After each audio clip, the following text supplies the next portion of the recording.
guys, welcome back to my channel. Kembali lagi bersama aku Nadia di sini. Nah, pada kesempatan kali ini aku ingin membahas tentang perpajakan dan materinya yaitu PPh pasal 23, PPh pasal 24, pasal 25, pasal 26, PPN dan PPNBN. Pada kesempatan kali ini kita akan mempelajari konsep, ketentuan, perbedaan, dan pengenaan tarif terhadap pajak-pajak yang tadi udah aku sebutin, supaya kita dapat mengelola pajak penghasilan dengan baik dan lebih efisien. Langsung aja ya, kita lanjut ke materi yang pertama, yaitu ada PPh pasal 23. Kalian ada yang tahu nggak sih apa itu PPh?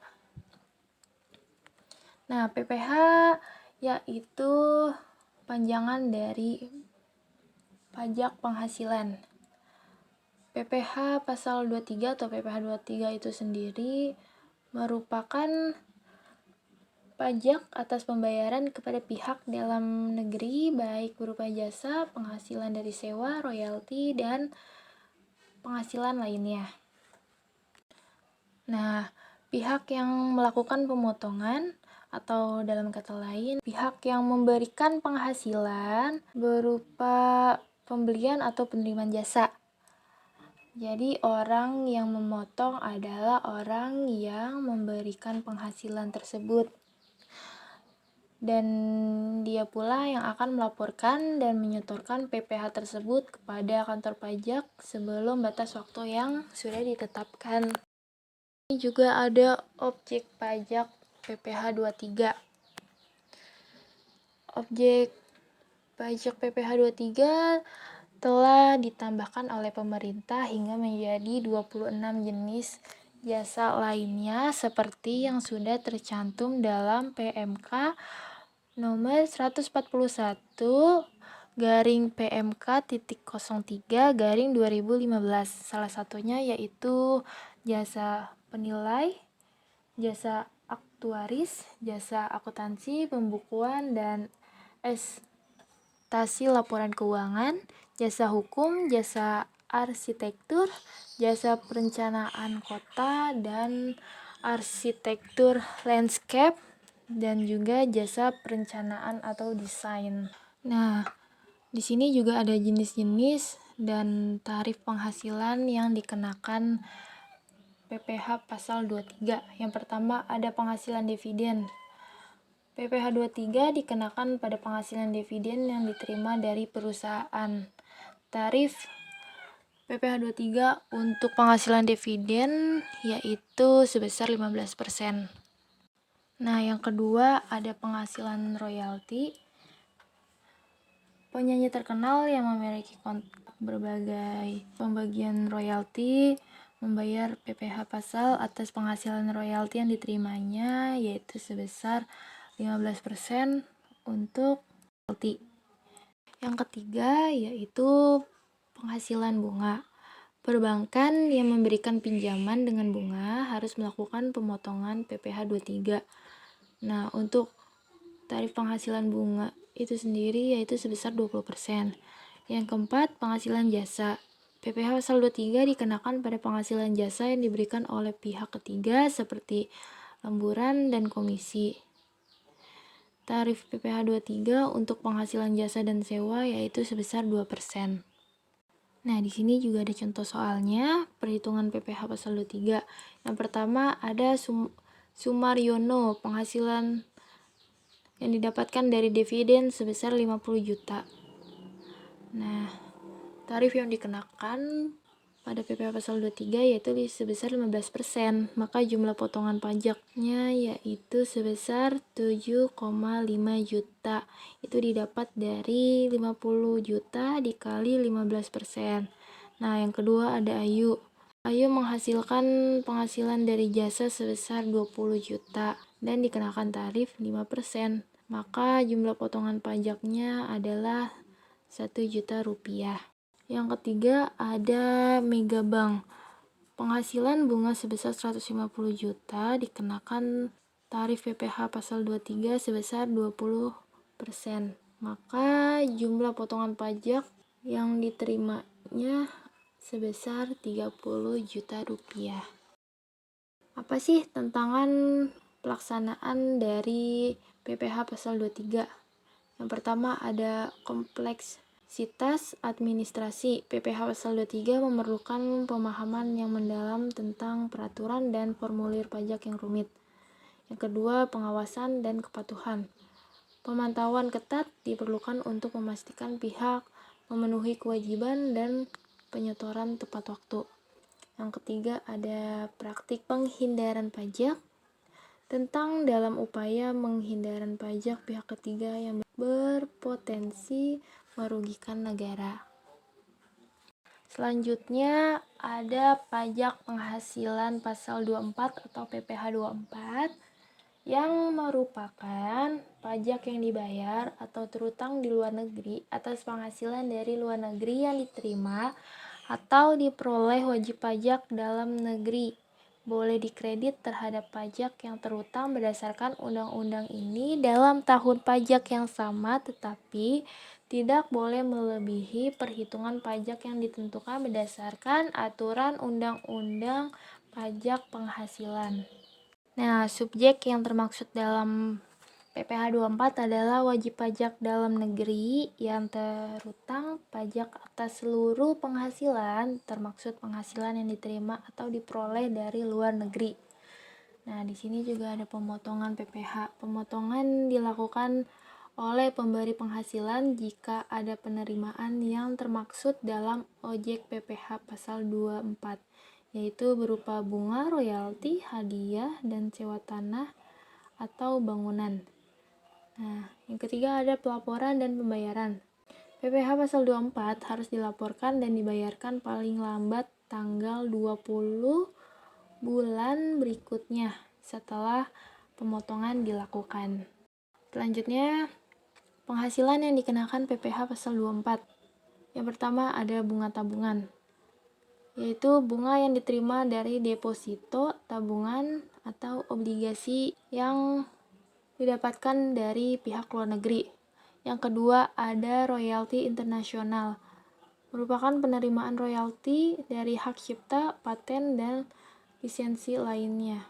Dan yang terakhir ada hadiah acara, yaitu hadiah yang berhubungan dengan promosi, undian, atau acara tertentu. Di sini juga ada tarif PPh pasal 24 untuk jenis penghasilan yang didapatkan dari bunga tabungan dikenakan tarif sebesar 20%. Untuk royalti internasional dikenakan 15% dan untuk hadiah acara dikenakan 25%. Di sini juga ada kewajiban pemotong PPh pasal 24, yaitu pemberi penghasilan memiliki kewajiban untuk melakukan pemotongan PPh 24 saat pembayaran penghasilan. Yang kedua, 3 hari. Apa sih itu 3 hari?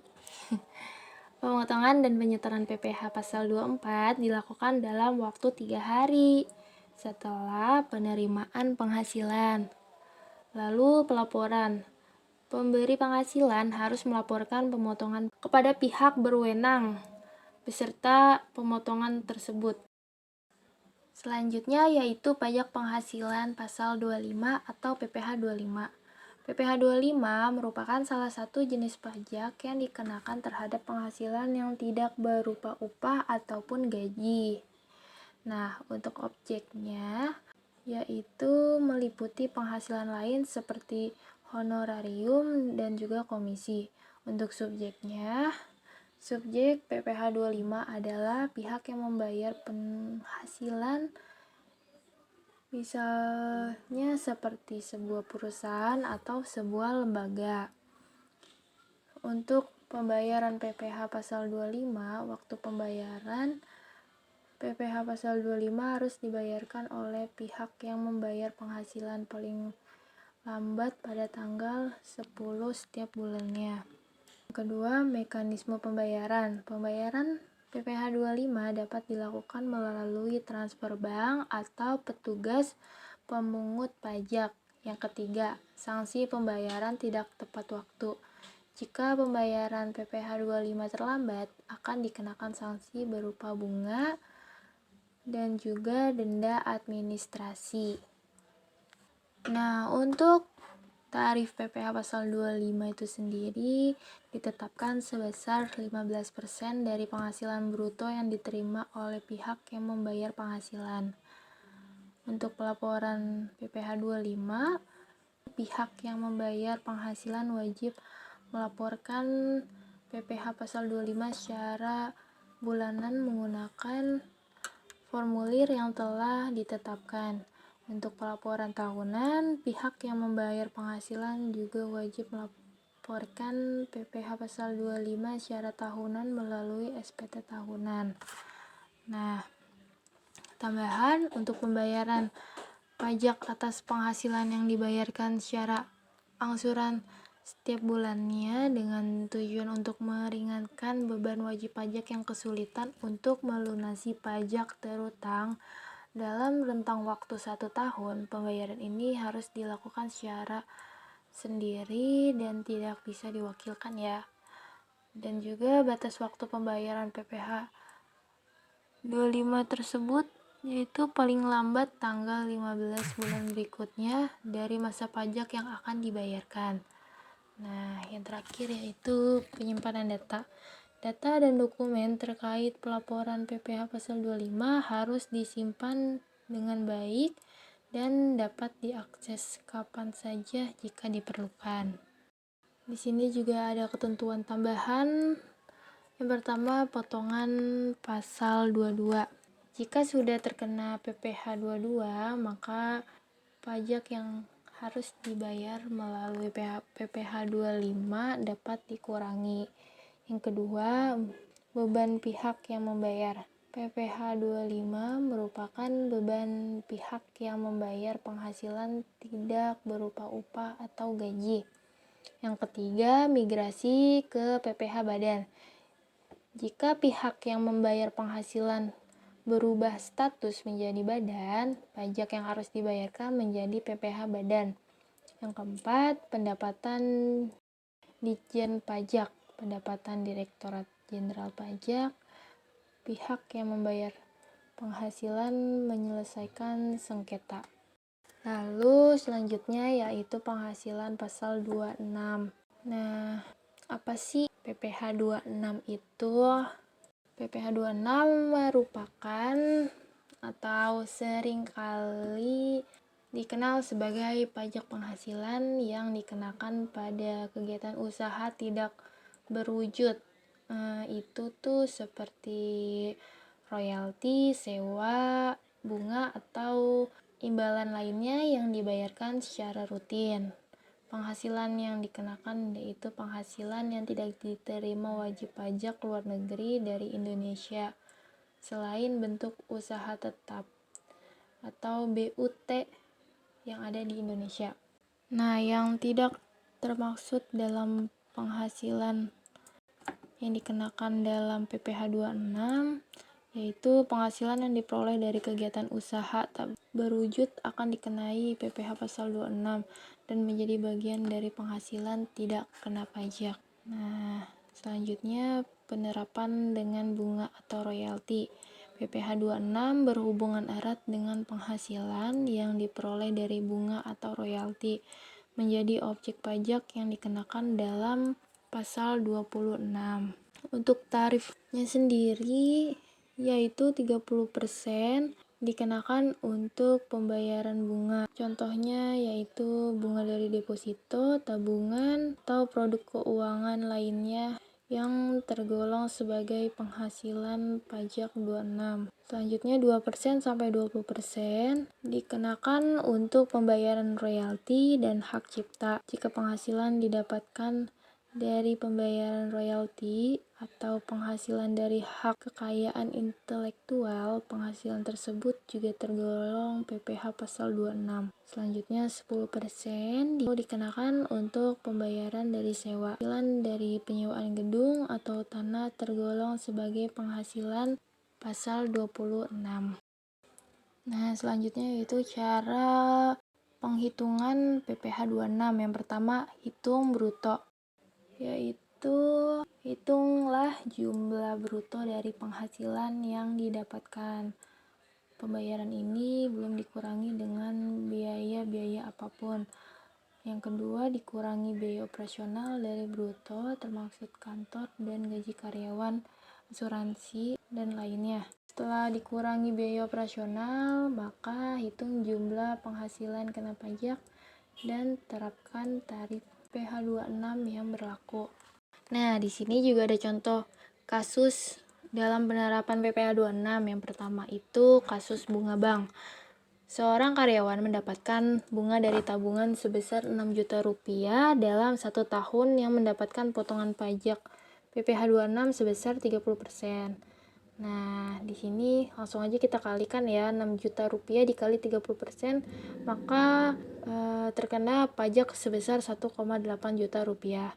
Untuk kasus yang kedua, seorang aktor menerima royalti sebesar 100 juta rupiah dari hasil penjualan film setelah dikurangi biaya produksi senilai 20 juta rupiah. Setelah itu, dia harus membayar pajak penghasilan pasal 26 sebesar 10% dari sisa royalti, sehingga terkena pajak sebesar 8 juta rupiah dari 100 juta dikurangi 20 juta lalu dikali 10%. Maka dikenakan pajak sebesar 8 juta rupiah. Selanjutnya yaitu pajak pertambahan nilai atau PPN. Apa sih PPN itu? PPN adalah jenis pajak yang dikenakan pada barang dan juga jasa yang dijual oleh pelaku usaha. PPN merupakan salah satu pendapatan negara yang penting dan digunakan untuk pembiayaan program dan kegiatan pemerintah. Nah, di sini juga ada objek PPN yang meliputi penjualan barang impor dan penyerahan jasa oleh penjual atau pemberi jasa yang memiliki omset tertentu. Selain itu juga terdapat yang termaksud penyerahan hak atas tanah atau bangunan serta penyerahan hak atas kenaikan nilai barang kena pajak yang tidak dijual oleh penjual atau pemberi jasa. Nah, tarif PPN yang biasa digunakan adalah 11% dari harga jual atau harga perolehan, kecuali ketentuan khusus yang mengatur tarif pajak yang berbeda. Beberapa barang dan jasa juga dapat dikenakan tarif yang lebih rendah atau bahkan dibebaskan dari pajak pertambahan nilai tersebut. Nah, cara penghitungan PPN yaitu dilakukan dengan mengkalikan tarif PPN yang berlaku dengan harga jual atau barang atau jasa yang dikenakan PPN. Selanjutnya, pengenaan dan penetapan pajak. Ini dilakukan oleh Direktorat Jenderal Pajak, lalu pelaku usaha juga wajib mendaftarkan diri sebagai pemungut PPN, melaporkan dan membayarkan PPN yang terutang secara berkala, serta menyampaikan laporan tahunannya. Pemeriksaan pajak juga dapat dilakukan untuk memastikan kepatuhan pelaku usaha terhadap aturan PPN. Selanjutnya, kewajiban pelaporan dan pembayaran pajak. Pelaku usaha yang terdaftar sebagai pemungut PPN memiliki kewajiban untuk melaporkan jumlah PPN yang terutang dan membayar PPN tersebut secara tepat waktu. Pelaporan dilakukan melalui sistem administrasi pajak online atau elektronik SPT PPN sesuai dengan periode pelaporan yang telah ditetapkan. Oh ya, tapi tidak semua barang dan jasa dikenakan PPN ya guys. Jadi ada barang-barang yang tidak dikenakan PPN seperti barang hasil pertambangan, penggalian, pengeboran yang diambil langsung dari sumbernya itu tidak dikenakan PPN. Lalu juga seperti barang kebutuhan pokok yang sangat dibutuhkan oleh masyarakat seperti beras, daging, telur, dan lain-lain. Lalu juga ada uang, emas batangan, dan surat berharga seperti saham, obligasi, dan lainnya. Untuk jasa sendiri, ada beberapa jasa yang tidak dikenakan PPN seperti jasa pelayanan kesehatan medis, jasa pelayanan sosial, jasa keuangan, asuransi, keagamaan, pendidikan, dan lain-lainnya. Lalu selanjutnya yaitu sanksi bagi pelanggar PPN. Bagi pelaku usaha yang melanggar ketentuan perpajakan PPN dapat dikenakan sanksi seperti denda, penyitaan, atau bahkan tuntutan pidana. Oleh karena itu, penting bagi bagi pelaku usaha untuk memahami dan mematuhi aturan perpajakan PPN guna menjaga kepatuhan dan menghindari sanksi yang dapat membahayakan usaha mereka. Oke, yang selanjutnya dan yang terakhir ada pajak penjualan barang mewah atau PPNBM. Pajak penjualan atas barang mewah ialah pajak yang dikenakan pada barang yang tergolong mewah kepada produsen untuk menghasilkan atau mengimpor barang dalam kegiatan usaha atau pekerjaannya. PPNBM hanya dikenakan satu kali pada saat penyerahan barang ke produsen. Nah, pajak ini memiliki peran penting dalam mengatur dan memperimbangkan belanja konsumen serta kesejahteraan negara. Lalu, kapan PPNBM dipungut? Prinsip pemungutan hanya satu kali saja ya, saat penyerahan oleh pabrikan atau produsen barang yang tergolong mewah atau saat impor barang yang tergolong mewah. Dan pada saat penyerahan berikutnya tidak lagi dikenakan PPN, atau contohnya misalkan aku beli tas mewah. Nah, pada saat aku beli tas mewah tersebut, aku langsung dikenakan pajak PPNBM. Nah, terus aku mau jual nih ke kalian. Pada saat aku ngejual ke kalian gak akan dikenakan lagi pajak tersebut, karena pajak tersebut hanya dikenakan satu kali aja. Selanjutnya, kategori barang mewah yang dikenakan pajak. Yang pertama ada barang elektronik, misalkan seperti TV 4K, audio system high-end, kamera profesional, dan gadget premium. Lalu ada barang fashion, termaksud pakaian, sepatu, tas, dan aksesoris dari merek-merek mewah seperti Chanel and Gucci. Selanjutnya ada mobil dan motor, barang-barang transportasi mewah seperti mobil dan motor sport seperti motor Harley Davidson dan lain-lainnya. Dan juga di sini ada barang antik, termaksud barang-barang seni tua seperti perabotan antik dan lainnya. Nah, barang kena pajak yang tergolong mewah itu biasanya barang yang bukan barang kebutuhan pokok, barang yang dikonsumsi oleh masyarakat tertentu, barang yang umumnya dikonsumsi oleh masyarakat berpenghasilan tinggi, dan juga barang yang dikonsumsi untuk menunjukkan status mereka. Nah, berapa sih tarif PPNBM itu? Untuk tarif PPNBM ditetapkan paling rendah 10% dan paling tinggi 75%. Perbedaan tarif PPNBM didasarkan pada pengelompokan barang yang tergolong mewah yang dikenai PPNBM. Pengelompokan barang-barang yang dikenai PPNBM berdasarkan pada tingkat kemampuan golongan masyarakat yang menggunakan barang tersebut. Di samping itu didasarkan pada nilai guna barang bagi masyarakat pada umumnya. Nah, untuk tarif pajak PPNBM untuk tarif 10% itu dikenakan untuk kategori rumah tangga seperti pendingin, kendaraan umum, televisi, dan lain-lain. Tarif 20% dikenakan untuk kategori hunian mewah seperti apartemen, kondominium, townhouse, dan lain-lain. Untuk tarif 25% digunakan untuk kategori kendaraan berat berbahan dasar solar. Untuk tarif 35% dikenakan untuk kategori minuman bebas alkohol, barang-barang mewah seperti tas mewah, kristal, dan lain-lain. Untuk tarif 40% dikenakan untuk kategori barang mewah yang dikonsumsi oleh kalangan tertentu. Untuk tarif 50% dikenakan untuk golongan seperti pesawat udara pribadi, helikopter, jet pribadi, senjata api milik pribadi, dan lain sebagainya. Dan untuk tarif 75% dikenakan untuk golongan barang mewah pribadi, di mana beberapa jenis barang tersebut dibuat untuk transportasi laut. Selanjutnya ada fungsi dan tujuan pajak penjualan barang mewah atau PPNBN. Yang pertama yaitu distribusi kekayaan. Pajak mendorong penyebaran kekayaan dan memungkinkan pemerintah untuk memberikan bantuan yang lebih tepat sasaran. Yang kedua, menggenjot pertumbuhan ekonomi. Pajak mendorong individu dan perusahaan untuk menginvestasikan uang mereka ke sektor produktif yang pada gilirannya dapat membantu menggenjot pertumbuhan ekonomi. Yang ketiga, mendorong produksi.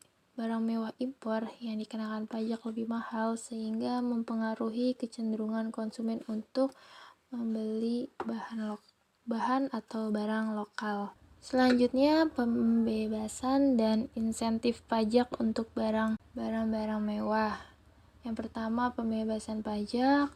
Beberapa barang mewah seperti objek-objek seni, buku, dan perhiasan tertentu dapat dikecualikan dari pajak-pajak penjualan barang mewah pada kondisi tertentu. Yang kedua, insentif pajak. Pemerintah menawarkan beberapa insentif untuk mempromosikan dan menjual barang-barang dalam negeri seperti potongan pajak untuk perusahaan yang berinvestasi di industri barang mewah. Lalu di sini juga ada manfaat pajak untuk masyarakat. Yang pertama yaitu melindungi konsumen atau perlindungan konsumen, yang merupakan pajak dapat membantu konsumen dengan mengendalikan harga barang mewah dan penjualan barang palsu di pasaran. Yang kedua, ada peningkatan pembangunan infrastruktur negara, yaitu merupakan sumber penting pendapatan negara yang dapat membantu untuk membangun infrastruktur yang baik dan memajukan negara. Yang ketiga, pemerataan pendapatan. Pajak dapat membantu pemerintah memperbaiki distribusi kekayaan di negara tersebut dan mengatasi kemiskinan. Dan selanjutnya, peran penting pajak penjualan barang mewah. Yang pertama, merupakan keadilan dan transparansi. Pajak penjualan barang mewah berfungsi untuk memberikan keadilan dan transparansi dalam penerimaan pajak dan pemanfaatan sumber daya negara. Yang kedua, dukungan program pemerintah. Pajak penjualan barang mewah membantu pemerintah mencapai tujuan pembangunan nasional dengan mendukung program-program pemerintah dalam sektor kesehatan, pendidikan, dan lingkungan. Yang terakhir, mengatur pasar. Dengan memberlakukan tarif yang sesuai, pajak penjualan barang mewah dapat membantu pasar dan mendorong pengembangan industri lokal menjadi lebih berkembang dan berkelanjutan. Oke, segitu saja materi yang bisa sampaikan. Mohon maaf jika banyak kekurangan dalam penyampaian dan isi materinya.